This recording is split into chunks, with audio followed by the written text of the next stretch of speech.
Makalipas ang halos 5 taon na pagpaplano, natuloy na rin ang inaasam na travel na magkakaibigan. Masayang-masaya ang lahat, lalong-lalo na si Junmar dahil nakulayan na rin ang pangarap nila na ilang beses nang nauuwi sa drawing. Sa probinsya ng Sorsogon ang napili nilang lugar para ilaan ang kanilang vacation leave. Ayon kasi sa kasamahan nilang si Santina, marami daw di umanong magagandang pasyalan doon at mga magagandang tanawin na patok para sa kanilang social media account. Kumbaga sa sasakyan, full tank ang kanilang mga lalagyan ng mga gamit. Kulang na nga lang ay dalhin na nila ang lahat ng kanilang kagamitan sa bahay. Bukod kasi sa pamamasyal, plano ng magkakaibigan na magsagawa rin ng camping sa gitna ng kagubatan. Ito yun sa mga naka-bucket list nila na matagal na rin nilang naistuparin. Huy! Gising na! Nakaapak na tayo ng Sorsogon! Tutulog-tulog sa kangkungan na ba? Hoy! Pagod na pagod yung dalawang tanga oh. Akala mo naman talaga may ginawa eh. Magdamag lang naman nakaupo habang nagse-cellphone. Nataon na lamang ang dalawa sa front seat. Si Lyndon ang nagmamaneho ng sasakyan dahil pagmamayari naman niya yun. Habang si Junmar na siyang nagplano ng lahat, nasa katabi ng binata. Galit pa si Santina at Gino nang sapilitan silang gisingin ni Junmar. Kung makatingin ng mga yon, para bang isang malaking kasalanan ang ginawa ni Junmar sa kanila.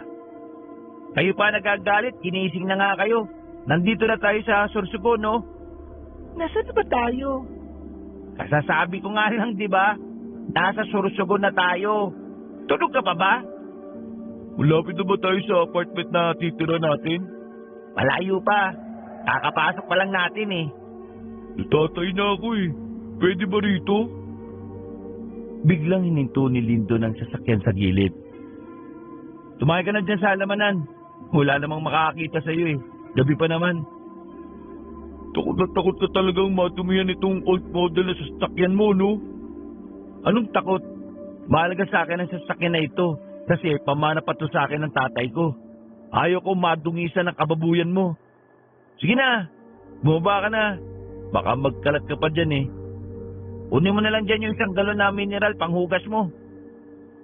Tari naman, mineral panghugas ng puwet. Gasa mo ko. Yak, katiri ka. Lumabas ka na nga. Paglabas ni Gino, nag-iwan pa yon ng nakakasulasok na amoy sa loob ng sasakyan. Walang nagawa ang tatlo kundi lumabas na lang din at pasingawin ang masamang hangin. Mura naman ang mura si Lyndon dahil doon. Natatawa na lang din si Junmar. Sa kanilang 4 na magkakaibigan, si Gino talaga ang may tuturing nilang baboy o yung tinatawag nilang dugyot. Iritang-irita na sila sa ugali ng lalaki pero hindi naman nila magawang itakwil. Kahit kasi ganoon si Gino, ay talaga namang may malasakit yon sa mga kaibigan. Siguro ito si Gino. Nung ipinanganak si Inidoro inirin ng nanay niya. Pansin mo, lagi na lang natatae. Baka kasi meron siyang problema sa digestive system niya. According to studies, nako, yan ka na naman sa according to studies mo eh. Tara na nga, at baka wala na yung kutot ni Gino sa sasakyan.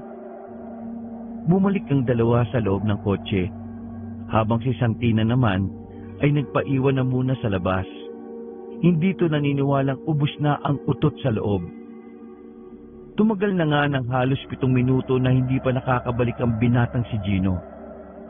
Nagtaka na ang magkakaibigan kung ano na ba ang nangyari sa kanilang kaibigan.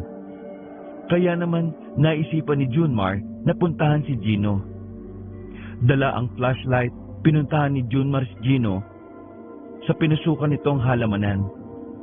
Kinakabahan pa ng bahagya ang binata dahil sa ideyang baka may ahas na bigla na lang tumuklaw sa kanya. Hoy! Gino! Ano bang ginagawa mo? Kasing haba ba ng saway ang tumol mo? Walang tumutugon sa kanya kahit takasan niya ang kanyang boses. Hindi na tuloy maiwasan ni Junmar na kabahan. Pakiramdam niya, naligaw ang kaibigan. Naglakad pa si Gino. Nilalagyan niya ng palatandaan ng mga puno na nadadaanan niya.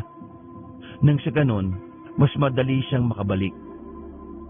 Makalipas ang ilang sandali, naabutan niya si Gino na nakatago sa gilid ng puno ng mangga. Wala nang laman ang dala nitong galon ng mineral. Napansin din niya na wala nang suot na pambaba ang kaibigan. Bagay na pinagtaka ni Junmar kung ano ang nangyari dito.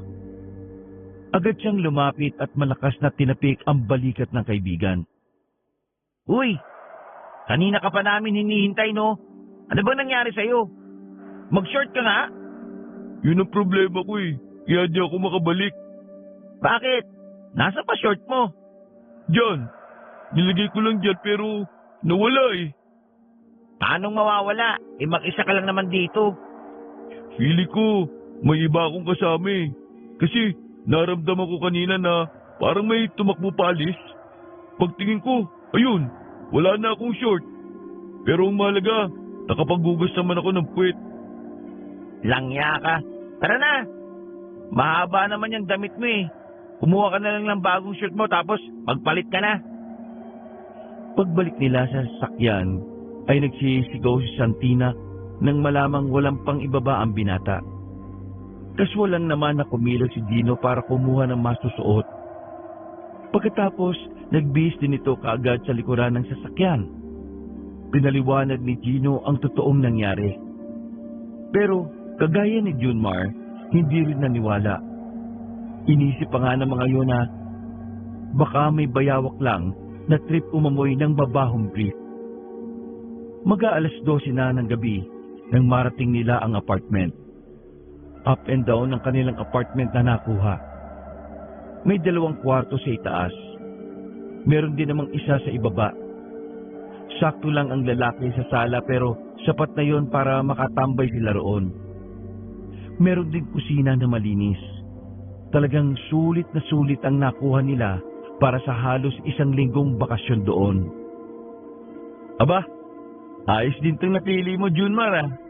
Kahit kailan talaga, maaasahan ka sa pagpili ng maayos na tutuluyan. Pwede bang dito na lang ako magkwarto sa baba? Palagi kasi ako naiihi sa madaling araw eh. Para lang sana malapit ako sa banyo. Wala namang problema. Okay nga lang din sa banyo ka na magkwarto eh. Patawa ka. Si Gino, nasa na naman? Aayusin na natin itong mga gamit natin eh. Andun sa labas. Naghahanap ng mabibilan ng Yossi. May nadaanan naman tayong tindahan, di ba? Pwede naman bukas eh. Mapahamak ko siya dyan. Baka mamaya, hablutin siya ng aswang dyan eh. Napatigil sa pagkalkal ng gamit si Junmar at Santina. Seryoso silang napatingin kay Lyndon. O bakit? Naniniwala ka sa aswang? Ha? Hindi. Joke lang naman yun eh. Ang joke, nakakatawa. Hindi nakaka-trigger ng anxiety. Uy, bakit? Natakot ba kayo? Huwag kayo mag-alala. Wala namang aswang sa probinsyang to eh. Isa pa, wala namang ganun. What if aswang yung kumuha ng short ko? Nagulat ang tatlo nang bigla magsalita si Gino habang nakasandal sa main door. Hindi na nila namalaya na naroon na pala ang binata. Nagpapatawa ka ba? Aswang, kukunin ng short mo? Na may brief? Na may bahid ng pupo mo? Correction! Hindi ako nadumi sa brief. Tigilan nyo na nga yung usapan na yan. Ang unahin natin, itong mga gamit natin. May cabinet sa taas. Malaki naman yun kaya kakasya naman ata tong mga damit nating 4 dun. Uy, wala yun sa akin oh. Baka mamaya amoy-amoy niyo yung panty ko eh. Kapal naman pala ng mukha nitong kaibigan natin babae. Sige na, kilos na. Uy, wait! Oh, ano na naman? Tingnan nyo, yung bata sa labas oh. Sandali pang napaisip si Lyndon at Junmar, habang si Santina naman ay nanatili lamang sa kinauupuan. Iniisip kasi ng dalaga na baka nananakot lang si Gino. Lumapit si Lyndon at Junmar para tingnan ang sinasabi ni Gino. Isang bata ang nasa labas ng kanilang gate. Nakasuot ang batang lalaki ng mahabang damit na parang katulad ng suot ng mga praile. Ang pagkakaiba lang, pangbata ang sukat ng kasuotan. May kung ano-ano ring burloloy ang nakasabit sa liig ng bata. May pulseras din yon sa magkabilang kamay. Oh, sino naman yung batang yan? Alas 12 na, bakit may bata pa sa labas? Hindi ko rin alam. Basta kanina habang bumibili ako ng yosi, nakatingin niya sa akin eh. Parang may gusto siyang sabihin, pero dahil mukhang naninipa ako ng bata, hindi niya nagawa. Sinundan ka yata rito eh. O baka naman gustong humingi ng pagkain. Bigyan mo, Junmar. Baka mamaya may mangyari pa dyan ako. Pakadamay pa tayo. Agad na kumuha ng pagkain si Junmar sa kanilang dala. Dinampot niya ang tinapay na paborito niya ring kinakain at saka lumabas. Bata, pasensya ka na ha. Ito lang mabibigay ko. Nakabudget ang pagkain namin para sa... Hindi nyo alam kung anong lugar ang pinuntahan ninyo. Ha? Eh di ba nasa Sursogon kami? Ano nga ang baryo to? Kapag may mga taong bigla na lang nakikipagkaibigan sa inyo, iwasan nyo ha. At kapag may nagbibigay ng pagkain sa inyo, wag na wag nyong tatanggapin. Hindi kayo nakakasiguro kung anong meron sa mga pagkain na ibibigay nila eh. Teka bata, hindi kita maintindihan. Ano ba pinagsasabi mo? Kung makapagsalita ka, parang ang dami mo nang alam sa mundo ah. Isang malaking pagkakamali na nagpunta kayo rito. Nilalagay niyo lang ang buhay niyo sa panganib eh. Pero ito, tanggapin mo. Inilahad ng bata ang isang bilog na lalagyan na parang pamahid sa sakit ng katawan ng laman. Oh, ano to? Panghilot? Idampi ang isang daliri at ipahid sa palapulsuan tuwing lalabas kayo ng bahay ninyo. Natawa si Junmar. Natutuwa siya sa kung papaanong magsalita ang bata. Sa buong buhay kasi niya, yun ang unang pagkakataon na nakatagpo siya ng isang bata na tila mas mature pa kay Gino. Mag-iingat kayo palagi ha. Sakaling may nangyaring hindi maganda, hanapin niyo ako sa 5 kalye at ang bahay ay may numerong 754. Magsasalita pa sana si Junmar pero bigla na lang naglakad ang bata paalis. Napangangan na lamang ang binata dahil sa kawirduhan ng pinakita ng bata. Lumapit sa kanya ang dalawa nang tuluyan ng mawala sa paningin niya ang nakausap. Oh, anong sabi? Bakit hindi tinanggap yung bigay mo? Gusto yata kasi. Hindi naman pala kasi siya nagugutom. Napadaan lang. Alam niyo naman yung mga bata, di ba? Makukulit. Yun naman pala eh. O tara na. Anong oras na rin oh? Inaantok na ako. Minadali ng 4 ang kanilang pag-aayos. Sinalansan na rin nila na maayos sa mga pagkaing dala sa loob ng ref na kasama sa binayaran nila. Hindi rin naman nagtagal, natapos din kaagad ang magkakaibigan. Nauna nang nakaidlip si Santina at Lindon nung mga sandaling yon. Habang si Junmar at Gino naman ay nanatiling mulat sa sala. Gusto sana nilang manood ng TV, ang kaso'y malabo ang screen. Every time na pupunta ako sa mga probinsya, ang una kong naiisip kung may aswang ba sa pupuntahan ko eh. Kagaya ngayon, yun ang iniisip ko. Seryosong tanong, Junmar ah. Naniniwala ka ba sa aswang? Ha? Paano naniniwala? What I mean is, naniniwala ka ba sa existence nila? O tingin mo kwentong bayan lang talaga sila? Mahirap para kay Junmar ang tanong na yon. Hati kasi ang paniniwala niya tungkol sa mga usaping mahirap paniwalaan. O yung mga bagay na walang higit na katibayan pero nabuo bilang kwento na naging panakot sa karamihan. Noong bata pa siya, laging sinasabi ng kanyang lola na kukunin siya ng aswang kapag hindi natulog ng maaga. Pero lumaki na nga siya't lahat, wala naman siyang nakitang aswang. Ganun pa man, bukas si Junmar sa usaping ganon. Siya kasi ang tipo ng lalaki na maniniwala lang kapag mismong mata niya ang nakakita. To see is to believe. Ganyan din ba isasagot mo kapag tinanong kitang naniniwala ka ba sa Diyos? Totoo ang Diyos, no, Gino? Siya lang yung hindi mo nakikita pero nararamdaman mong totoo. Sumandal si Gino sa sofa at pinatong ang dalawang binti sa dulo. Kung sa bagay, may punto ka. Sabay na napalingon ng magkaibigan na makarinig sila ng mga yabag ng paa. Base sa pagkakarinig nila, ay parang tumatakbo yon sa kung saan.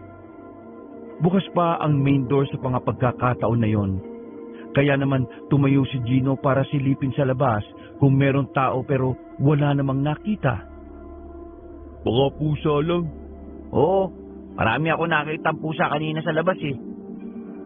Hindi na sana nila papansinin ang bagay na yon kung di lamang yon naulit.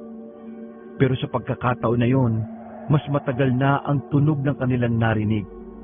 At para bang palipat-lipat ang mga yabag ng paa. Nagkatinginan ng magkaibigan. Unang pumasok sa utak nila, magnanakaw. Walang pag-alinlangan na kinuha ni Gino ang baril nito, na hindi alam nila Junmar na nagdala pala ng ganoon si Gino. Linti ka! Bakit ka may dalang ganyan? Obvious ba? Para sa self-defense. Halika, samahan mo ko. Lakas loob na lumabas ang dalawa. Nakaamba na ang hawak ni Gino na baril, habang si Junmar naman ay nasa likod lang nito. Nagpunta sila sa likod ng bahay. Nakita nila ang isang pusang kulay puti. Unti-unting binaba ni Gino ang baril. Pusa lang pala talaga. Pusa! Ang bigat naman ng paa nun! Eh, kita mo naman yung pusa, oh. Huwag mo nang gawa ng issue. Tara na. Walang gana silang bumalik sa loob ng bahay. Isinarado na lang nila ang main door at ang mga bintana. Sa isip-isip ni Junmar, parang hindi pusa ang narinig nila. Parang tao na may kabigatan ng katawan. Pero ang ipinagtataka lang nila ay bakit wala naman silang nakitang tao roon. Napailing na lamang ang binata. Wala pang isang araw, ang dami na agad sumalpak sa utak niya. Una, ang nangyari sa short ni Gino. Pangalawa, ang batang kung ano-ano na lang ang sinasabi. At pangatlo, ay ang mabibigat na yabag na sinasabi ni Gino na gawa ng pusa. Hindi malaman ni Junmar kung anong iisipin niya. Pero para hindi magkaroon ng kakaibang mood ng kanilang bakasyon, mas pinili na lamang niyang hindi ibahagi sa mga kasama ang mga tumatakbo sa utak niya. Kinabukasan ng umaga, maagang nagising si Junmar, Lyndon at Santina. Naganda agad sila ng makakain para pumunta sa bundok na kanilang aakyatin. Ang pag-hiking kasi ang nasa una nilang bucket list. Ano? Hindi pa babangon yung isa ron? Ewan ko ba nung kay Gino? Masama daw ang pakiramdam eh. Pero parang tinatamad lang naman. Sumama yung pakiramdam kasi 3 na nga lang yung brief na wala pa sa gubat yung isa. So, tayo na lang. Maiwan siya rito. Mismo, ganun na nga mangyayari. Okay, sige. Paalam muna kayo ron. Sa labas lang ako. Nauna nang lumabas si Junmar.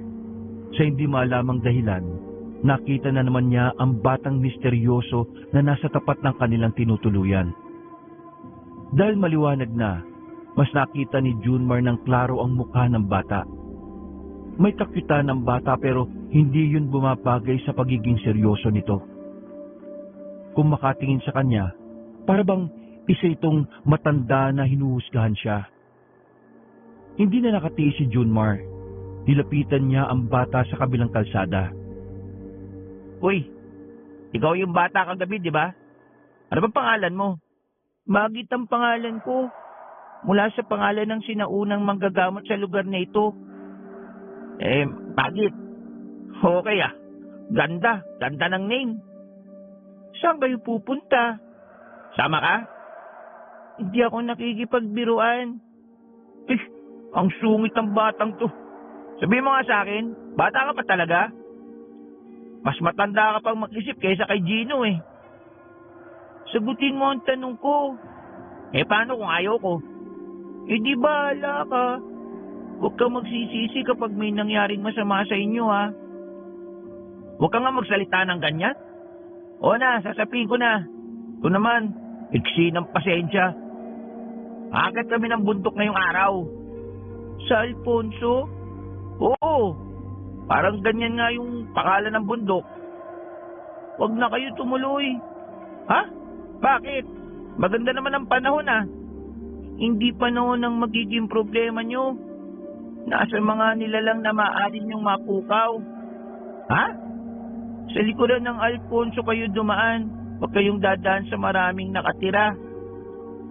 Naglakad na rin ang batang lalaki. Salubong ang kilay ni Junmar habang pinagmamasdan si Magit na papalayo. Dahil sa pinagsasabi ni Magit, unti-unting nagkakaroon ng masamang kutob si Junmar. Pero mas iniisip pa rin niya ang masayang pananatili nila. Hanggat maaari, ayaw na ayaw niyang masira ang kanilang bakasyon. Oh, kausap mo na naman yung batang yun, ah. Ikaw ba yung nawawalang ama nun? Pabiro ang sabi ni Lyndon. Hindi na namalaya ni Junmar na nasa gilid na pala niya ang dalawa. Weird ng batang yun. O bakit? Ang pogi ko raw. Nauna nang maglakad ng dalawa at hindi na pinansin pa ang sinabi ni Junmar. Pinagsawalang bahala niya ang mga sinabi ng bata. Pinili pa rin nilang dumaan sa baryo ng Alfonso. Maingay ang baryo kahit alas 7 pa lang ng umaga. Parang nakakasiyahan ng mga nakatira doon. Pero nang pumasok na ang magkakaibigan, bigla na lang tumahimik ang paligid. Ang maingay na lugar ay parang naging simbahan sa katahimikan. Nagtaka ang tatlo. Palingon-lingon sila sa mga taong kakaibang tingin sa kanila. Tila ba yun ang unang beses na nakakita ng tao ang mga nakatira doon? Pagkailang ang naramdaman ng magkakaibigan. Binilisan nila ang lakad dahil pakiramdam nila may bigla na lang lalapit sa kanila para magtanong ng kung ano-ano. My God! Parang ngayon lang sila nakakita ng artistay na katulad ko. Baka mukha mo yung most wanted dito nila sa lugar na to. Uy, manahimik muna kayong dalawa. Malerto kayo. Ha? Bakit? Basta. Pinagpatuloy nila ang paglalakad kahit lahat ng mata ng mga nadadaanan nila ay nakapukol sa kanila. Wala namang gumambala sa kanila at wala ring nagtangkang lumapit. Pero makahulugang tingin lang ang tinugon sa kanila sa bawat pilit ng ngiting pinapakita nila. Dapat siguro nakinig ako dun sa bata eh. Mas lalo nilang binilisan ang paglalakad kahit na may kabigatan din ng mga dala nilang bag. Wala na silang pakialam sa mga tingin. Ang mahalaga ay malagpasan na nila ang baryong yon. At makalipas nga lang ng ilang minuto, tuluyan na silang nakarating sa dulo ng Alfonso. Sabay-sabay pa silang lumingon sa likuran at nakita pa rin nila na nakatingin ang mga naroon. Weirdo talaga nila, no? Awkward din pala na pinapansin ka ng maraming tao, no? Hindi lang nila tayo basta pinansin. Ha? Bakit? Ano sa tingin mo? Hindi ko alam. Tara na nga. Sinimulan na ng tatlo ang pumasok sa gubat. Patungo na yon sa paanan ng sinasabi nilang bundok ng Alfonso. Maaliwalas ang kanilang nadadaanan. Malamig din sa dami ng halaman na naroon. Doon tayo aakyat. Bakit? Safe ba dyan? Base sa may-ari ng apartment natin, sabi niya, safe naman. Basta, hindi lang basa ang lupa kasi madulas eh. Pero, ingat pa rin kasi paakyat na yan eh. Bago sila umakyat, inilabas na muna ni Santina ang kanyang mamahaling cellphone. Hindi mapakali ang babaeng kakakuha ng larawan sa bawat nilang madaanan. Nagsimula na ring mag-take ng video si Santina. Maya-maya pa, narating na rin nila ang pinakapaanan ng bundok. Nakita nila ang ginapas na mga damo na humugi sa daan. Yun ang sinundan nila paakyat. Marami na rin sigurong nakarating dito. may gumawa ng daan na to eh, oh. Sayang, hindi kasama si Gino. Marami sana siyang matataihan dito. Guys, kaway-kaway nasa video kayo. Uy, tigil mo yan. Sabi mo sa boss mo, sick leave ka, tapos mamaya, ipopost niya sa... Napatigil sa pagsasalita ang binata ng may madulas. Pagtingin niya, makeup kit pala yun. Tiningnan ni Santina ang brand. Base sa dalaga, ay mamahalin daw yun. 1 metro ang layo, meron naman silang nakitang isang sapatos sa gilid ng puno. Mukha ring mamahalin ng sapatos. Parang papaakyat pa lang din ng bundok dahil wala pang gaanong dumi. Nakatinginan si Lindon at Chumar. Pareho nilang naisip kung anong nangyari sa likod ng makeup kit at isang sapatos. Ano, tuloy tayo? Bakit naman hindi? Make sure ko lang na hindi kayo nag-iisip ng kung ano-ano. Let's go! Binaliwala na magkakaibigan kung ano man ang kanilang nakita. Pinagpatuloy nila ang paglalakbay paakyat ng bundok. Halos 2 oras din ang ginugol nila bago sila tuluyang makarating sa itaas. Napawi ang pagod ng tatlo dahil sa magandang tanawin na nadatnan nila roon. Habang nagpapahinga at nagtatanaw si Junmar at Lindon sa paligid, walang pagod sa kakakuha ng magandang larawan si Santina. Hanggang sa unti-unti na yung napalayo sa kanila. Kaya mo, ganyan lang yung mga babae. Picture lang ng picture kahit paulit-ulit. Pre, tingin mo tama lang yung pagpunta natin dito? Oo naman. Bakit naman hindi? Diba, kaya nga tayo nandito para makapag-relax? Hindi kasi talaga maganda yung feeling ko, pre. Alam mo yun, parang gusto ko na kaagad umuwi. Oh, bakit? May problema ka bang hindi sinasabi? Wala naman. Ang dami ko lang napapansin na strange sa lugar na ito eh. Diyos ko ka naman. Di wag mong pansinin. Focus tayo sa bakasyon, par. Pampihira. Ang daming taon na hindi natutuloy ito eh. Ngayon lang nakulayan yung drawing, gaganyan ka pa. Kalma! Walang carnival sa Pilipinas, pre, kung yun ang iniisip mo. Tinapik siya ni Lindon sa balikat at saka natawa pa. Nakitawan na lamang din si Junmar. Halos 1 oras din silang nagpahinga sa taas ng bundok. Nang mapansin nila na dumilim ang mga ulap, saka na sila nagkayayaan na bumaba. Okay ka na ba, Santina? Ilang album na ba yan? Ayos na ako, pero tara picture tayong 3. Pumesto ang dalawa sa magkabilang gilid ng babae. Pagtingin nila sa picture, may nakita silang isang lalaki na napasama sa larawan. Parang nakasilip ang lalaki sa likuran ng mababang puno. Pero nang tingnan nila yon, ay wala namang tao roon. Pasimpleng siniko ni Junmar si Lindon. Pabulong na lang itong nagsalita para hindi na marinig ng dalaga. Kagayan yan. Ang weird, di ba? May lalaki sa picture pero ngayon, biglang nawala. Tara, bilisan na lang nating umalis. Nauna nang naglakad si Junmar. Pababa na ang kanilang dadaanan. Kaya mabagal lang ang lakad nila. Tamang alalay lang sila kay Santina. Nang nasa kalagitnaan na sila ng bundok, naisipang magpahinga ng babae. Nagkakaroon na raw kasi ito ng paltos. Umupo sila sa nakatumbang puno. Tiningnan pa ni Santina ang paa niya at meron na itong paltos. Ano? Kaya mo pa ba maglakad? Kung hindi na iiwan ka na namin dito. Puputok na yata itong paltos ko eh. Asan na lang kita? Baka abutan tayo ng ulan eh. Nax, iba rin talaga ang padali ng kaibigan ko na yun ah. Tumingin na masama si Santina kay Lindon. Uy, isyo ka masyado. Ikaw ba wala kang malasakit sa kaibigan mo na hirap nang maglakad? Kung single ako, meron. Pero taken na ako kaya wala. Paano kaya tinitis ng jowa mo ang pagiging hindi mo gentleman, no? Ay nako, yaan ko na. Pumasang ka na. Huwag mo na lang yan pansinin. Umupo na si Junmar para ipasan sa likod ang dalaga. Pagpasa ni Santina, nakarinig sila ng malakas na hiyaw. Dinig na dinig yon sa buong kagubatan. Nag-e-echo pa yon ng ilang ulit. Medyo kinabahan si Junmar. Para kasing hiyaw yon ng isang mabangis na hayop. Ang unang pumasok sa kokote ni Junmar, aswang. Ano yun? May takot sa tinig ng dalaga. Kaya naman, nag-isip na lang ng idadahilan ng dalawa para hindi magpanik si Santina.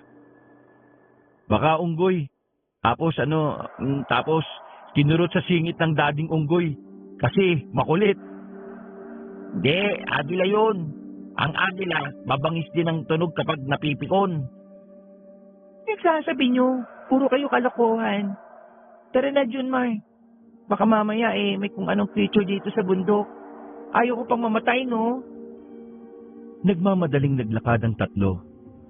Sa halos 10 minutong pasan ni Junmar ang dalaga, pakiramdam niya ay makukuba siya pagkatapos. Maliit na payat na babae lang si Santina, pero ang bigat-bigat nito. Nang matanaw na nila ang pinakapaanan ng bundok, ay nakahinga sila ng maluwag. Pagod na binaba ni Junmar ang dalaga. Nagpahinga sila sandali. Mambira ka naman, Santina. Ang bigat ko. Para akong may buhat na drum eh. Tara na. Sa bahay na magpahinga. Uulan na, baka maabutan tayo. Nauna nang naglakad si Santina at hindi na rin yun iika-ika. Sadyang tinamad lang pala itong maglakad. Napangangan na lamang si Junmar. Naisang ka, pre, ah. Napapailing na lamang si Junmar. Sa ibang daan na ang tinahak ng magkakaibigan nang sila ay pauwi na. Hindi na sila bumalik pa sa baryo na kanilang nadaanan. Sa takot na baka may hindi magandang mangyari. Sinunod na lamang ni Junmar ang sinabi ng batang si Magit. 2:00 pa lang ng hapon pero parang 6:00 na nang nakauwi sila. Sobrang dilim kasi ng paligid dahil sa nagbabadyang ulan. Nag-alala sila Junmar na makauwi na sila sa kanilang inuupahang bahay. Naabutan kasi nilang mataas ang lagnat ni Gino. Ang masaklap pa, nakalimutan pala nilang bumili ng mga gamot. Nagpresenta na si Junmar kahit na malakas na ang ulan. Sa baryo na kanilang kinalalagyan ay walang gaanong tindahan. Kung meron man, wala naman tindang gamot doon. Ayaw din naman ni Junmar na sumubok na pumunta sa Alfonso na halos ilang hakbang lang ang layo sa mismong apartment nila. Hindi na kasi siya komportable doon. Basang-basa na ng ulan si Junmar nang makita niya ang batang si Magit na nakasilong sa lumang waiting shed na bulok-bulok na rin. Nilapitan niya ang bata at nagbakasakali na rin na may alam itong mabibilhan ng gamot. Yagit! Tumingin sa kanya ng masama ang bata. Magit ang pangalan ko, hindi Yagit. Ay, pasensya na ha. Hindi ako matandahin sa mga pangalan eh. Hindi ko alam kung dapat bang magtanong ako sa iyo pero baka sakali lang, baka may alam ka. Gamot? Teka, paano mo nalaman na gamot ang kailangan ko? Dumaan ako sa bahay niyo kanina. Nakita ko yung isa niyong kasama na namumutla. Ah, ganun ba? May alam ka bang mabibilan ng gamot? Dalhin mo ako sa kaibigan niyo. Bakit? Gamot ka ba? Bakit? Anong bakit? Hindi yan pick-up lines. Ang ibig kong sabihin, bakit kita dadalhin sa amin gamot ang kailangan ko? Albularyo ko sa baryong ito. Sandaling natameme ang binata. Kalaunan ay natawa na lang siya sa kanyang narinig. Hindi siya agad naniwala sa sinabi ng bata. Pero nagulat siya sa sunod nitong sinabi. Huwag kang magpanggap na parang hindi mo napapansin ang mga kakaibang nangyayari. Sumeryosong mukha ng binata. Bumuntong hininga na lamang siya. Sige nga, kung tunay kang albularyo, anong patunay mo? Mapapatunayan ko lang ang sinasabi ko kapag ginamot ko na yung kaibigan mo. Pero ikaw ang bahala. Kung ayaw mo, di na kita pipilitin. Pero sinasabi ko sa'yo, walang nagtitinda ng gamot dito. Lahat may sakit dito. Ako ang gumagamot. O sige, patunayan mo sa akin. Kapag nawala ang lagnat ng kaibigan namin ngayong gabi, maniniwala akong albularyo ka talaga. Tumango ang batang si Magit. Sumilong na ito sa payong niya at sabay na silang naglakad sa gitna ng malakas na ulan. Pagkarating nila sa bahay, nagtaka si Lindon at Santina. Pabalik-balik ang tingin nila sa bata at kay Junmar. Ano yan? Bata, malabang. Bakit mo nga dinala yan dito? Baka mamaya isipin ng may-ari na may kasama tayong bata. Albularyo daw eh. Ito, albularyo? Umupo pa si Lindon para tingnan ng maayos ang bata. Sinuri nito ang suot ni Magit. Tripping ka ba, pre? Ganito suot ng mga batang hambog si Quiapo eh. Kaya mo bang pagalingin ng kaibigan nyo? Hindi naman ako doktor eh. At hindi ako albularyo. Albularyo. Talagang sira, inaasar mo pa yung bata. Sige na, try na natin. Wala na rin kasi talagang mabila ng gamot dito eh. Maulan pa. Malay mo naman, totoo. Di kung niloko lang tayo, di isumbong natin sa magulang niya. Hindi na nagsalita pa si Lindon, pero may pahabol pang sinabi ang batang yon bago nila pinuntahan si Gino na inaapoy ng lagnat. Kung wala kang alam sa panggagamot, hayaan mong ang may alam ang magsalita. Kinabigla nilang tatlo ang sinabi ng bata. Pakiramdam ni Lindon ay pinahiya siya ng batang yon. Naisip tuloy ng binata na parang hindi naman totoong bata si Magit. Para sa kanya, walang bata ang may kakayahang mang-insulto sa ganoong paraan. Ganun pa man, tameme na lamang si Lindon. Nang makita ni Magat ang binatang si Gino habang nakaigayon sa kama, agad niyang hinawakan ng palapulsuhan nito. Tumingin ito kay Junmar. Hindi kayo nagpahid ng binigay ko sa inyo, no? Yung ano? Yung parang panghilot? Hindi. Malay ko pa ron. Kung nagpahid sana kayo kagabi, hindi ito matitipuan ng aswang. Ha? Aswang? Bumukas agad ang namuong takot sa mukha ng dalagang si Santina. Habang ang dalawang binata naman ay iniisip pa rin na nagtitrip lamang ang batang si Magit. Natipuan ng aswang ang kaibigan nyo kagabi. Masama sa tao kapag ang isang aswang ay may pagpapantasya. Nakakasakit ang tao. O ang mas malala pa, namamatay. Ay, ano ba pinagsasabi mo? Mas matatanda kami sa'yo. Kaya huwag mo kaming ginagawang joke dito ha. Mali kayo ng pinuntahang bakasyonan eh. Hindi kayo dapat naniwala kay Aling Nilda. Lulong sa sugal yun eh. Kaya kahit alam niyang delikado, pinapaupahan niya itong bahay niya. Wala kayong kalam-alam. Nasa baryo na kayo ng mga aswang. Sa takot ay naisalpak na lamang ni Santina ang kanyang earphone at nagpatugtog ng malakas. Hindi pa man naniniwala pero nakakaramdam na rin ng matinding takot ang babae. Uy, tama na nga yan. Sobra-sobra na yung pagbibiro mo ah. Sige na, patunayan mo na sa akin na albularyo ka talaga. Kinuha ng batang si Magit ang malaking bag nito sa likod. Naglabas yun ng kung ano-anong gamit sa panggagamot. Hindi man nila aminin, baka sa kanilang muka na namamangha sila sa bata. Uy, ano yung gagawin mo? Nabahala si Junmar nang makitang may hawak na maliit na patalim si Magit. Kailangan ko ang dugo niya. Huwag kayong maglala. Walang mangyayari sa kanya. Tinusok ng bata ang dulo ng daliri ni Gino. Pinatak nito ang dugo sa isang tela na kulay puti. Pagkatapos, nagsindi naman ang bata ng kandila. At doon sinunog nito ang telang may patak ng dugo. Makikisuyo ng isang basong suka na ihalo sa maligamgam na tubig. Kahit nagdududa, ay sinunod pa rin ni Junmar ang utos ng bata. Pinunasan ni Magit ng malgamgam na may suka ang buong katawan ni Gino. Kitang-kita nila kung paano unti-unting nawawala ang pamumula ng katawan ni Gino. Paghawak din nila sa katawan ng binata, laking pagtataka nila dahil normal na ang temperatura nito.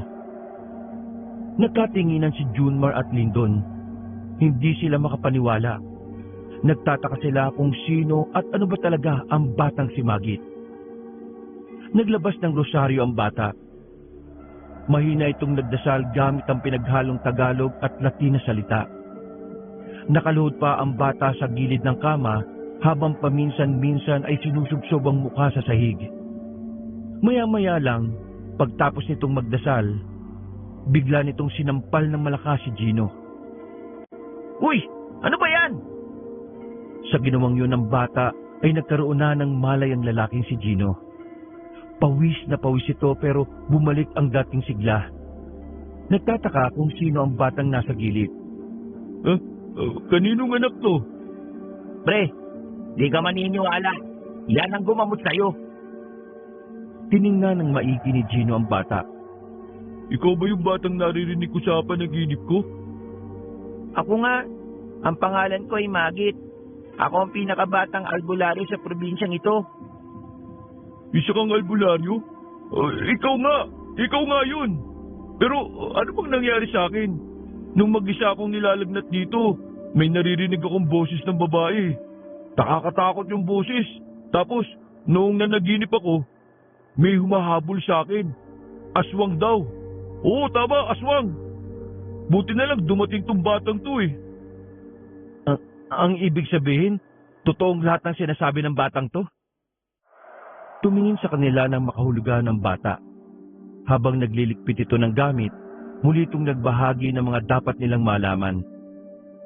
Ang bahay na ito ay napapalibutan ng 2 baryo ng mga aswang, ang Alfonso at ang baryo na kinatitirikan ng bahay na ito. Sa Alfonso, lahat ng naroon ay puro aswang. Dito sa baryong ito, karamihan dito ay tao. Pero may mga aswang pa rin dahil kanila ang baryong ito eh. Kung napapagitnaan nga kami ng 2 baryo ng aswang, edi nasa panganib pala ang buhay namin. Tama po. Pero hanggat hindi nyo nalalabag yung kasunduan ng mga tao at ng mga aswang, wala kayong dapat ipag-alala. Hindi nila kayo gagalawin. Ano ba yung kasunduan naman na yun, ha? Magkakaroon ng kapayapaan dahil sa kasunduan sa pagitan ng mga albularyo at aswang. Walang masasaktan at mapapahamak na tao. Kung walang dadaan sa Alfonso, ganun din dito sa baryo. Walang masasaktan na aswang kung hindi sila mamamalagi dito. Lahat ng aswang na maaaktuhan namin dito sa baryo, pwede namin patayin. Kaya kahit na baryo nila ito, natatakot silang magpakita. Teka. Sabi mo bawal dumaan ng tao sa Alfonso. Ano pang mangyayari kung dadaan sa kanila? Ang sino mang tao na dadaan doon ay tinuturing na nilang pagmamay-ari nila. Ay gagi. O bakit? Dumaan ba kayo ron? Etong si Junmar doon kami dinaan kanina. Ihandaan nyo na ang sarili nyo. Dahil magmula sa gabing ito, hindi na nila kayo tatantanan. Di ko naman alam na seryoso pala tong batang to eh. Malay ko ba dyan? Oo, totoo nga ang aswang. Pero ano ngayon ang mangyayari sa amin? Mamamatay na ba kami? Akong bahala sa inyo. Tutulungan ko kayong makalis dito. Basta, ang kailangan nyo lang gawin ay sundin ang mga sasabihin ko. Alam nyo, kasalanan to nung may-ari ng apartment na to eh. Ang dami niyang sinabi na magagandang salita para lang mapapayag tayo. Kapamakan pala yung nag-aabang sa atin. Kapag nakita ko yung matandang yun, nako, sasabunutan ko siya sa patilya niya.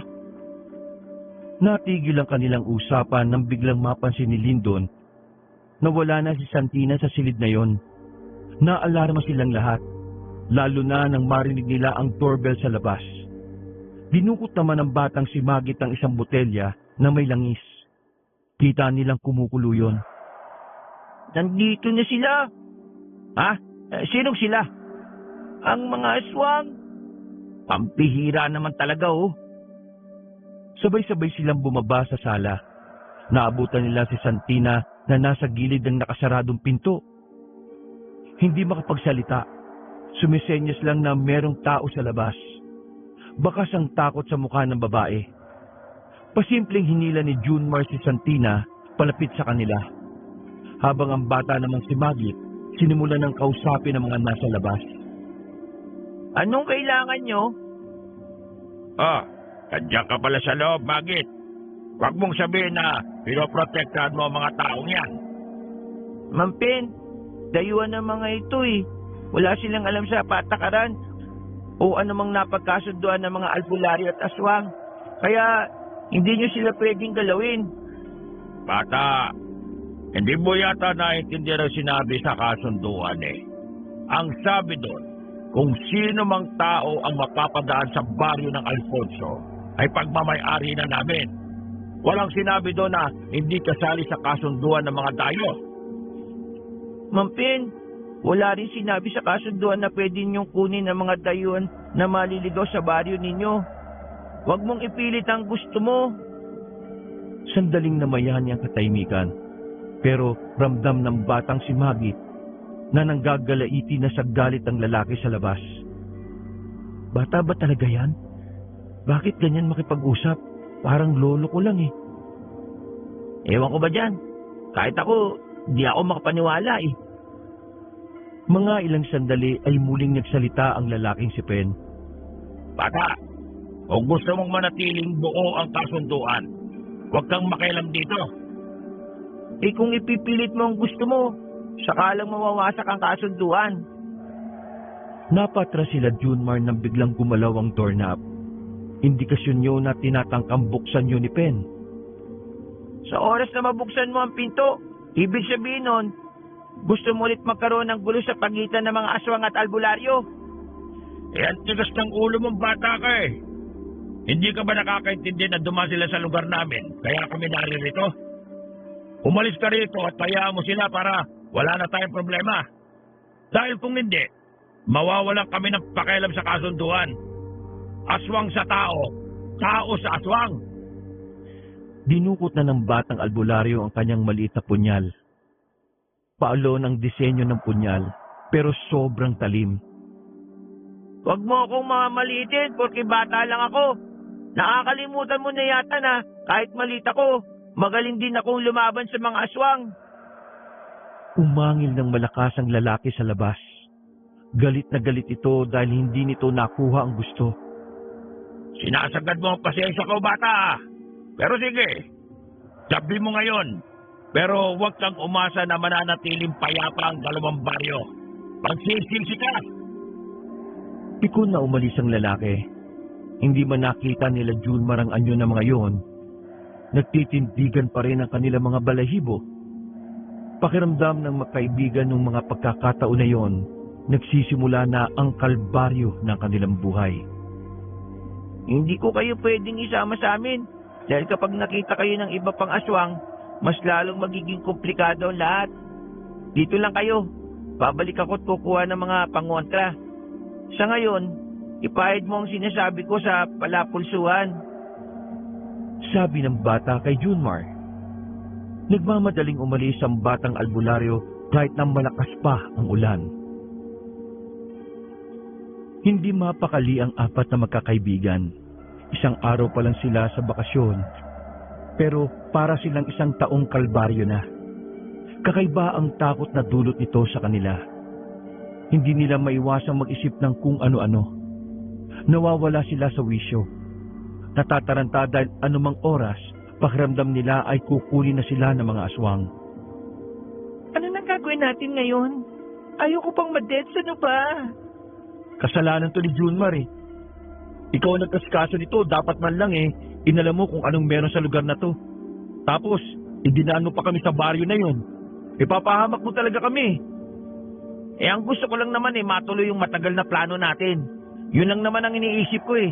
Hindi ko naman inakala na ganito ang mangyayari. Tama na yung sisiyan. Walang mangyayari kung magtuturuan tayo kung sino may kasalanan. Actually, may hint rin ako na baka may aswang dito sa Sursugun eh. Hinala ko kasi talaga aswang yung kumuha ng short ko. ang maganda na lang natin gawin, mag-isip tayo ng paraan kung paano tayo makakaalis dito. Hintayin natin yung batang albularyo. Diyos ko, bata lang yun. Kahit na magaling manggamot yun, hindi nun kakayanin kapag sabay-sabay tayong nilusob ng mga aswang. Huwag tayong umasa dun. Nararamdaman kong maraming alam yung batang yun eh. Siya rin ang may kabisado ng mga lugar dito. Kaya kahit nakakaduda, kailangan natin magtiwala sa kanya. Ay nako, bahala kayo. Kakainis oh. Nag-walk out si Lyndon at nagtungo na lamang sa kanilang silid. Napapailing na lamang si Junmar. Nawiwindang siya dahil hindi rin naman niya inakala na hahantong ang kanilang bakasyon sa ganon. Naghintay sila nang naghintay sa bata, pero mag-aalas 10 na ng gabi ay hindi pa rin yung nakakabalik. Tumila na rin ang ulan ng oras na yon. Tahimik na ang paligid. Katahimikan na lalong nagpapalala ng kaba nilang apat. O ano? Nasa na? Wala pa rin? Kalma, init ang bumbunan mo eh. Ikaw, Junmar, nakakontak mo ba si Aling Milda? Hindi nga eh. Sira talaga ulo nun eh. Napatayo si Junmar sa upuan nang matanaw sa labas na dumating na ang batang albularyo. May mga kasama nitong kalalakihan na tulad ni Maggie, maraming din itong suot na burloloy sa katawan. Kayong apat, sumama kayo sa amin. Habang hindi pa nakakausap ng iba namin kasama ng mga aswang, hindi tayo pwedeng manatili sa bahay na ito. Kanya-kanyang bitbit na ang magkakaibigan ng kanilang gamit. Dahil alam nilang wala naman na silang ibang magagawang paraan. Kabadong lumabas ng bahay ang magkakaibigan. Kasabay nila sa paglalakad ang mga kalalakihan na halos lahat ay may dalang itak. Paulit-ulit na dinadasal ni Junmar noong mga oras na yon na sana walang mangyaring hindi maganda. Ang kaso nga lang, hindi napakinggan ang hiling niya. Dahil hindi pa man sila nakakalayo, hinarang na sila ng ilang aswang. Nagdikit-dikit silang apat dahil sa takot. Makailang ulit na napalunok ng laway ang mga binata nang makita na nila ang anyo ng mga aswang. Mahaba ang kuko at tenga. At dahil sa ilaw ng poste, nakikita rin nila ang tila nanlilisik na mga mata ng mga aswang. Bakit? Anak ng dating magiting na albularyo ng Sorsogon. Anong ginagawa mo? Itatakas mo ang mga pagmamay-ari namin? Nakasaad sa batas namin na ang mga taong dayo na nasa bakuran namin ay obligasyon namin sa oras na sila ay malagay sa alanganing sitwasyon. Ginagawa lang namin kung ano ang nararapat. Naglakad ang lalaking si Pen at tuminto sa harapan nila Junmar. Dumako ang tingin ni Pen sa babaeng si Santina. Lumapad ang ngiti nito na siya namang ikinatakot ng dalaga. Ibigay mo sa akin ang babaeng ito at hindi na kami manggugulo. Kadiri ka! Hindi ako sasama sa iyo, no? Narinig mo naman, Ma'am Pen. Hindi siya sasama sa pangit. Ano? Wala naman siya sinabing pangit ah. Mga kasama, tara na! Akala niyo ba? Papalisin ko na lang kayo ng ganon-ganon? Humarang pa rin ang mga aswang sa daraanan nila. Kaya naman sumenyas na ang bata sa mga kasama nitong lalaki. Naganda ang mga yon. Lahat ay hinawakan na ng mahigpit ang mga dalang itak. Nagulat na lang sila Junmar nang may aswang na sa kanilang likuran. Nasa aktong kakalmutin si Lyndon pero humarang isang kasama ni Maggie. Sa puntong yon, tuluyan ang nagsimula ang gulo. Gumilit ang magkakaibigan. Kasama nila ang batang albularyo. Nang may isang aswang na lumapit sa kanila, bigla na lang dinampot ng bata ang isang itak na nasa lapag. Tinaga ng bata ang aswang at tinamaan naman yon sa dibdib. Gulat na gulat sila Junmar sa ginawa ni Maggie. Hindi nila inakala na ang ganong kaliit na bata na parang 10 taon pa lang ay kakayanin na nitong pumaslang ng isang mabangis na nilalang. Walang nga. Legit to, pre. Sumama na kayo sa akin, bilis! Nagiba ang daan ng 5. Lumi sila sa daan na dapat ay mas malapit sana sa pupuntahan nila. Buong akala nila ay ligtas na sila sa panganib na dala ng mga aswang. Pero bigla na lamang silang hinarang ng lalaking si Pen. na sa pagkakataon na yon ay nakakatakot na rin ang anyo. Wala na tayong magagawa, bata. Magsisimula na uli ang gulo. Sa likod na lang kayo. Uy, bata, sigurado ka bang lalabanan mo yung pangit na yan? Hoy, ikaw babae. Kanina ka pa, ha? Pwede ba? Kung ayaw mo sa akin, manahimik ka na lang. Dahil ngayong gabi, mapapasa akin ka rin. Nagsimulang gumapang ng mabilis ang aswang na si Pen. Nang malapit na yun sa kanila, ay lumundag yun ng pagkataas-taas. Hinamba naman ni Magit ang kanyang punyal. Nang makita yun ni Pen, tila nagkaroon yun ng pag-aalinlangan. Ano? Takot ka na ba? Tumungtong ang aswang sa ibabaw ng poste.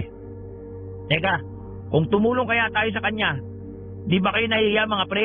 Nililigtas tayo ng bata, oh. Ako nahiya. Naghihintay lang ako kung sino magyayaya eh. Ginusto niya yan eh. Ay nako, bahala kayo. Basta ako tutulong. Lumapit si Junmar sa bata. Dumampot ang binata ng bato sa gilid kahit na hindi niya alam kung may kwenta ba kung babatuhin niya ang aswang. Oy, aswang! Pwede ba? Hayaan mo na lang kami makaalis. Dayo lang kami rito. Ikaw subukan mo dumayo sa Maynila nang hindi mabasag yung mukha mo. Aswang yung kinakausap mo. Hindi tambay sa kanto. Umurong ka. Atake na siya ulit, oh.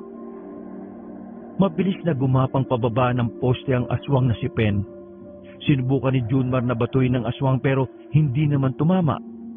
Kaya naman pumorma na ang batang si Magit. Nang umatake na si Pen, umilag ang bata at pasimple nitong sinugatan ng punyal ang aswang. Sumubsob agad yon sa lupa, pero agad din namang nakabangon. Magbabayaran mo ang ginawa mong ito, bata ka. Pinapangako ko sa'yo. Pasensya ka na, Mapen. Ginagawa ko lang ang nararapat. Susubukan pa sanang tumayo ng aswang na yon, pero hindi na nito kinaya. Bigla na lang itong sumuka ng dugo. Pagkatapos ay sandaling nangisay at hindi na gumalaw pa. Teka, patay na yun? Ano ginawa mo?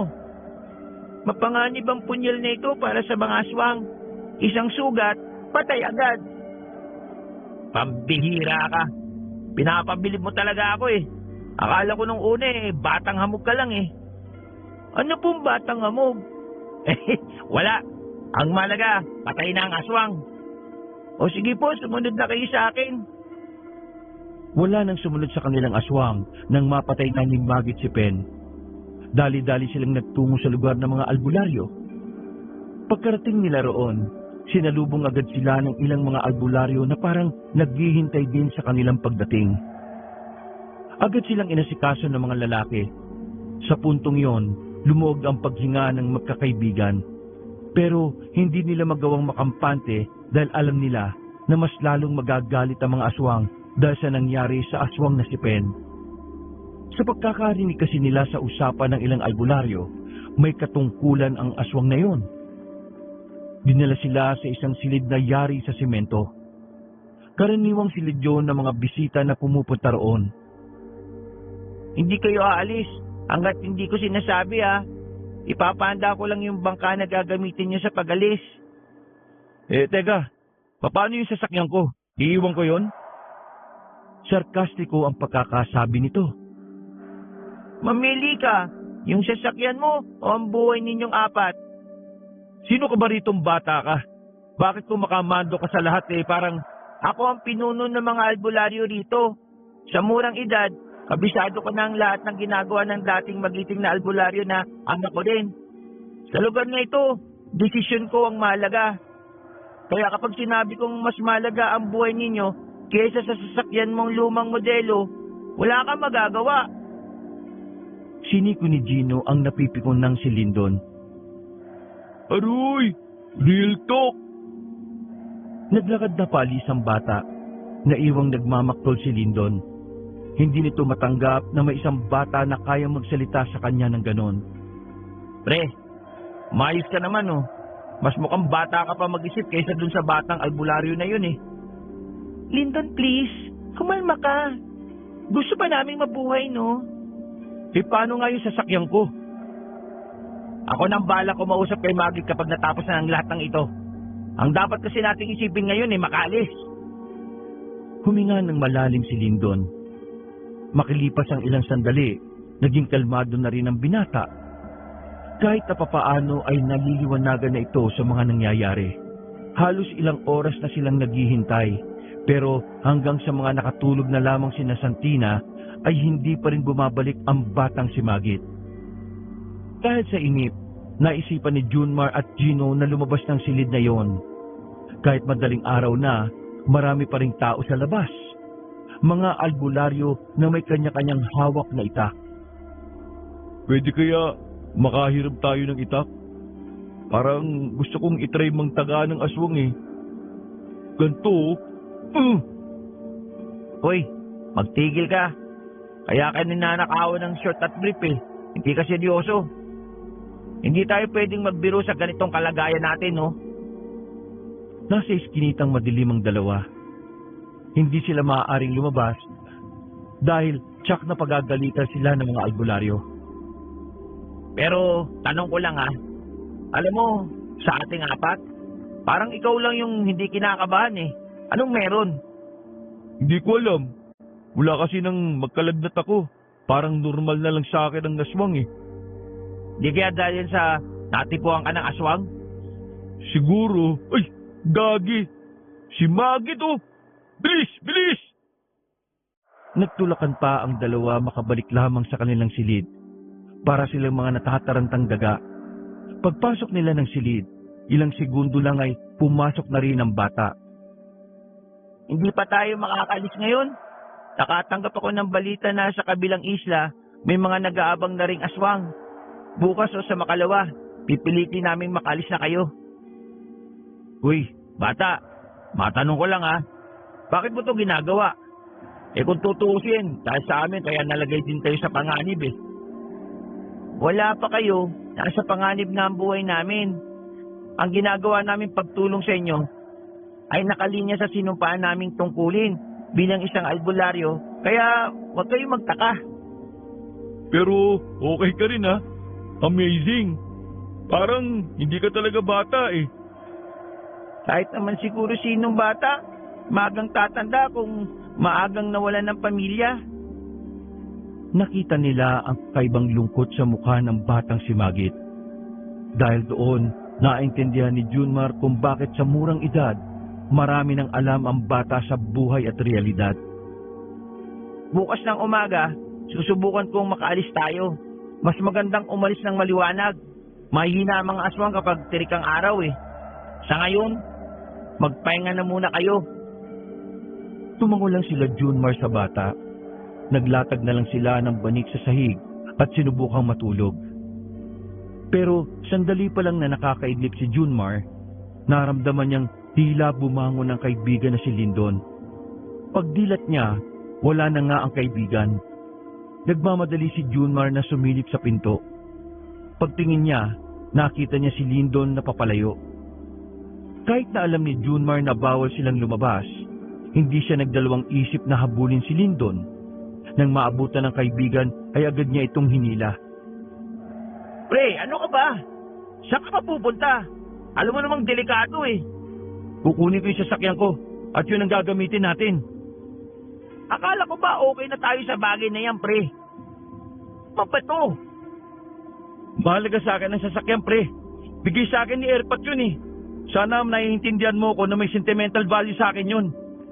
Pero, pre naman, pwede ka mapahamak sa gagawin mo Tumakbo na mabilis si Lyndon. Walang choice ang binatang si Junmar kundi ang habulin ng kaibigan. Sa kakahabol niya, hindi niya na napansin na napalayo na pala sila sa lugar ng mga albularyo. Napatago ang dalawa nang makita ang mga aswang na rumoronda-ronda sa daan. Todo-tago sila sa gilid ng kawayan. Wala silang pakialam kahit na nilalamok sila roon. Makalipas lang ang halos 5 minuto, naramdaman nilang wala na ang mga yon.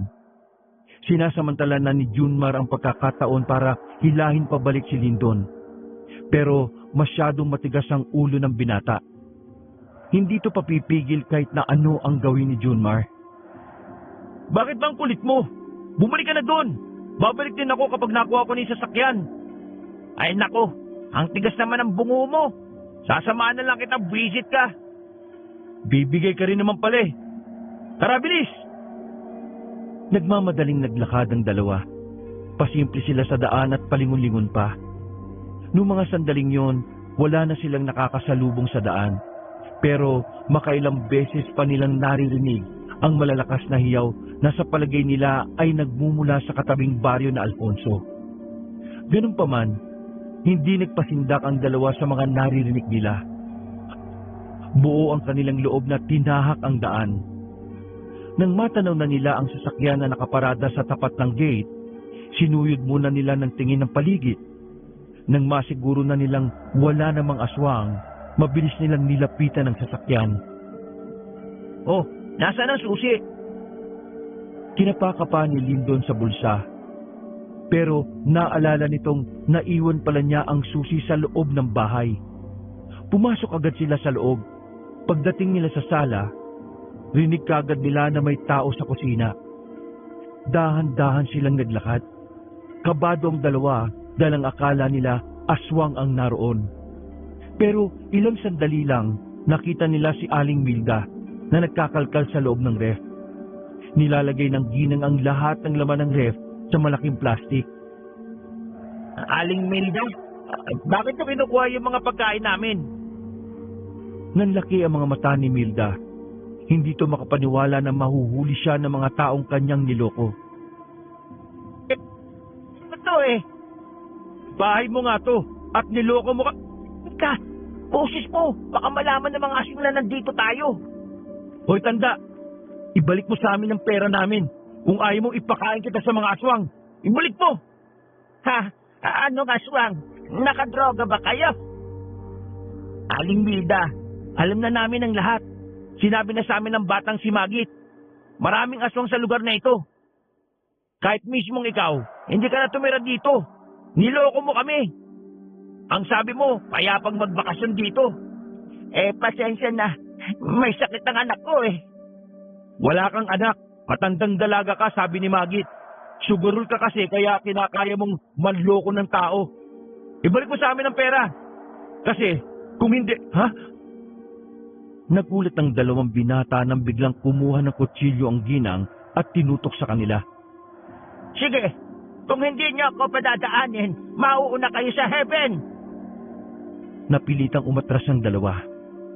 Dahan-dahan namang umabante ang ginang, dala-dala ang mga kinuha niya sa ref. Ito yata nakadroge. Sige, subukan niya sumunod.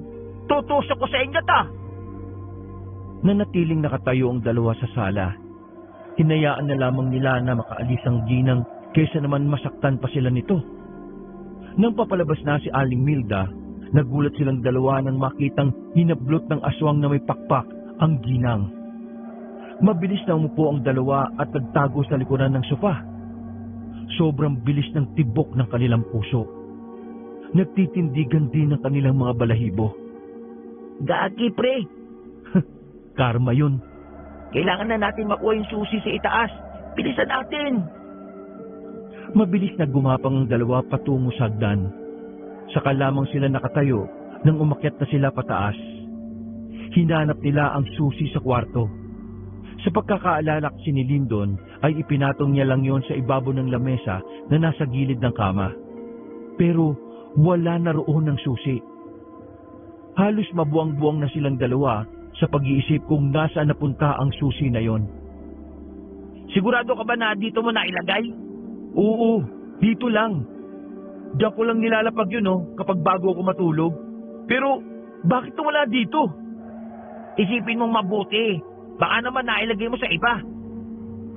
Pumikit si Lindon ng matagal habang nakaupo sa kama. Pagdilat nito ng mata ay naalala na nito kung nasaan ang susi. Kinapa ni Lindon ang bulsa sa likuran ng maong. Lintik ka naman. Nandyan lang pala sa'yo. Nagganap na pa tayo dito. Makakalimutin na ako eh. O tara na. Lalabas na sana sila ng pinto nang biglang nasa gitna ang batang si Magit. May hawak na pana at naghihintay sa kanilang dalawa. Ikaw mamatay niyo yung ginagawa niyo eh. Ang sabi ko, dadaldal ka pa, halika na. Binitbit ni Lindon ang bata papasok ng sasakyan. Pag-start niya ng kotse, biglang may humarang na aswang sa harapan nila. Naglalaway ng kulay itim na likido ang aswang na yon. Hawakan mo ako sa bewang! Sinunod ni Junmar ang gusto ng bata. Bumunot ng palaso ang bata at pinatamaan ng aswang sa ulo. Bagsak agad ang aswang, pero hindi doon natapos ang lahat. Dahil matapos bumagsak ang aswang na yon, bigla namang naglitawan ang mga gumagapang na aswang mula pa sa Alfonso. O diba, tama lang na ngayon tayo umalis. Lulusob na sila oh. Mag-ingat ka sa pagmamaneho! Patras silang umandar ng mga sandaling yon, habang si Magit naman ay tinitira pa rin ng mga palaso ang mga aswang na gumagapang palapit sa kanila. Biglang kinabig ni Lindo ng sasakyan. Muntik pang mahulog ang batang si Magit. Mabuti na lamang ay nahawakan yun ni Junmar sa damit. Pinaharurot ni Lindo ng sasakyan, kaya ilang sandali lang ay nakarating na rin sila. Mabilis nilang ipinasok ang sasakyan sa baryo. Sumenyos lang si Magit sa mga bantay kaya nakapasok sila kagad. Gisingin nyo na yung dalawan yung kasama habang inaharang pa sila ng mga bantay. Hindi na nagsayang ng segundo si Junmar. Binalikan niya ang dalawa sa kanilang silid. Pinagsasampal niya si Gino para mas madali itong magising. Inututan niya naman si Santina kaya napabangon kagad.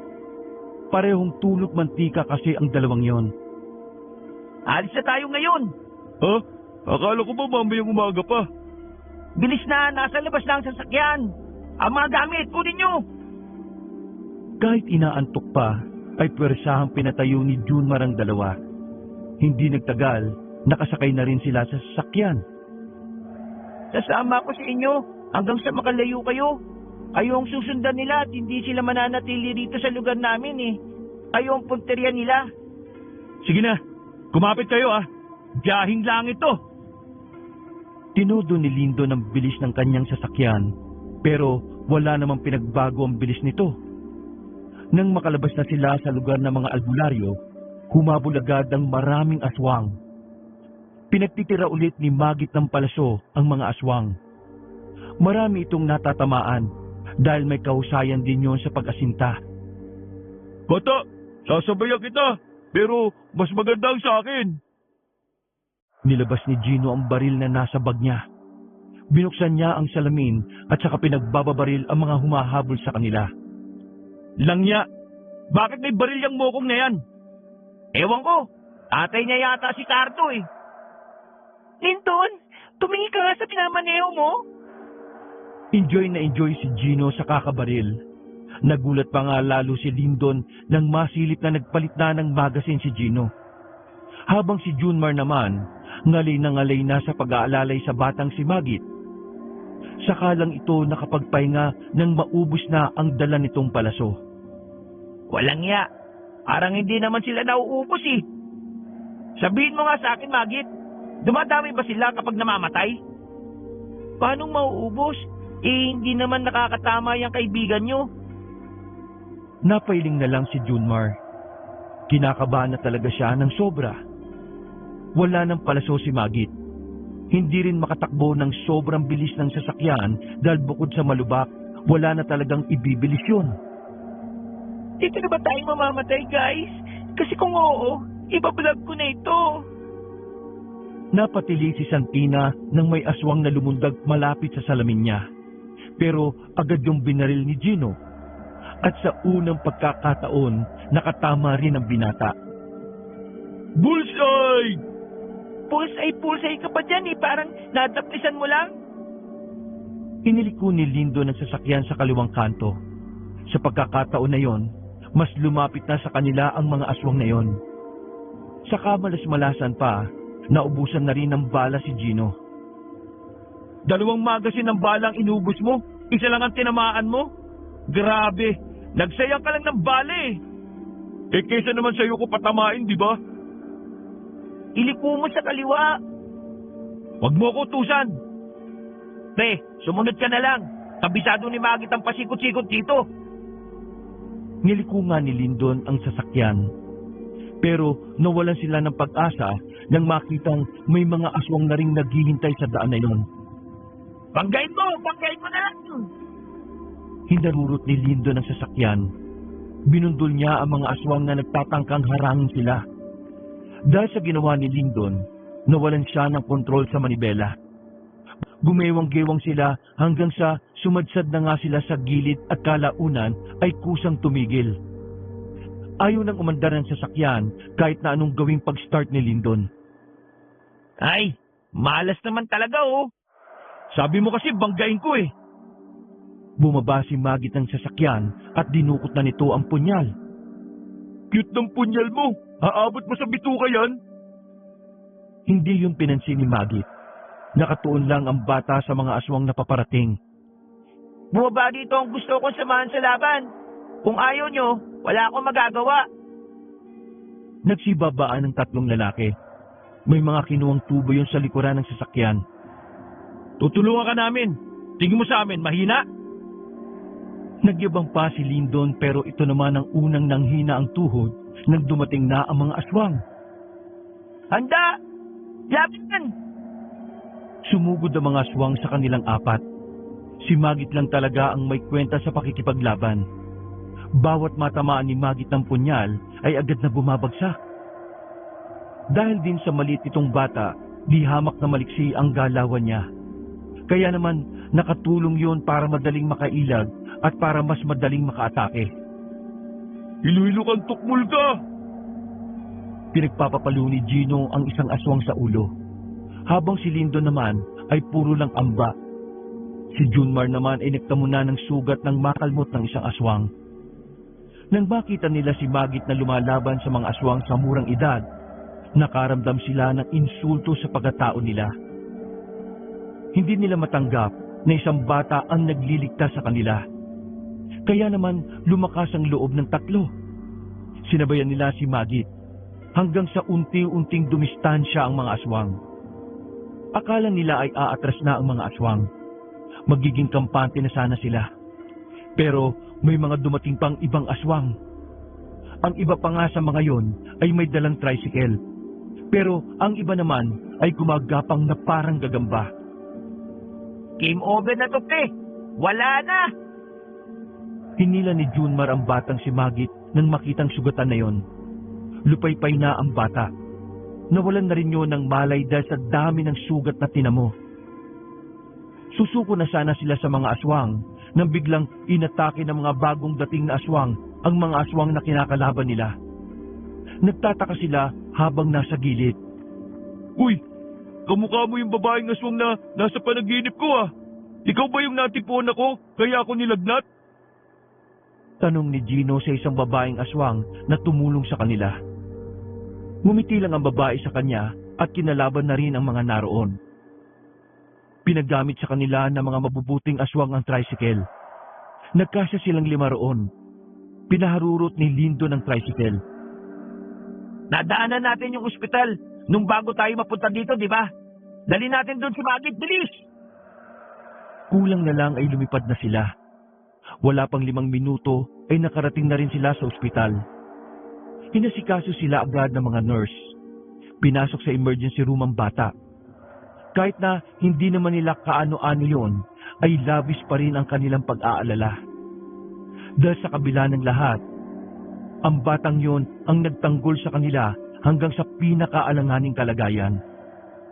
Inabot na sila ng umaga. Sinabi ng doktor sa kanila na nasa maayos ang kalagayan si Magit. Dumating din naman ang ibang albularyo nang malaman ang nangyari sa bata. Dahil sa lumalalang gulo sa baryo, pinayuhan sila ni Magit na umalis na ng Sursogon.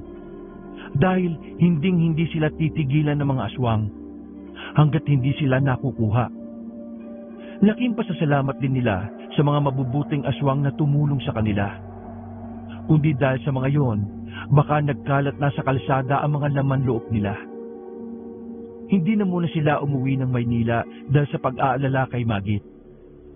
Nag-iwan si Junmar ng cellphone sa bata para sakaling manalo sila sa kaguluhan ay mas madaling malalaman ng lalaki. Ilang araw din silang umupo ng bahay sa bayan.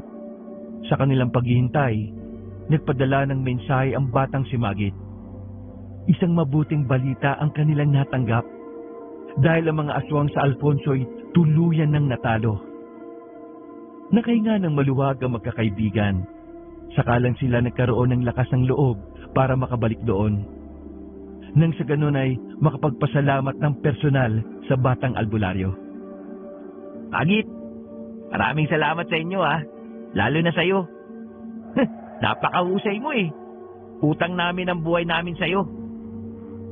Ginawa lang naman namin ang nararapat. Masaya ako na uuwi kayong ligtas. Sana, huwag ka nang lumaki. Mga namamatay lang yung mga hindi lumalaki, no? Bata, sensya na sa pagiging mainitin ng ulo ko Hindi bale. Bigay mo sa akin ang address mo dito. Padadalang kita ng maraming brief. Nagtawanan na lamang sila nung mga sandaling yon. Sa unang pagkakataon, nakita nilang nakangiti ang batang albularyo.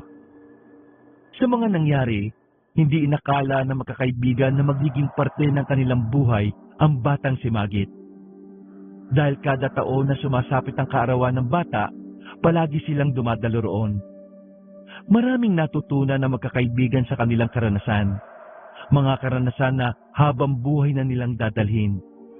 Mga karanasan na nagpapatunay na sa mundong ito, may ibang mga nilalang na nabubuhay kasama ng mga pangkaraniwang tao. At yon ay walang iba, kundi ang mga aswang.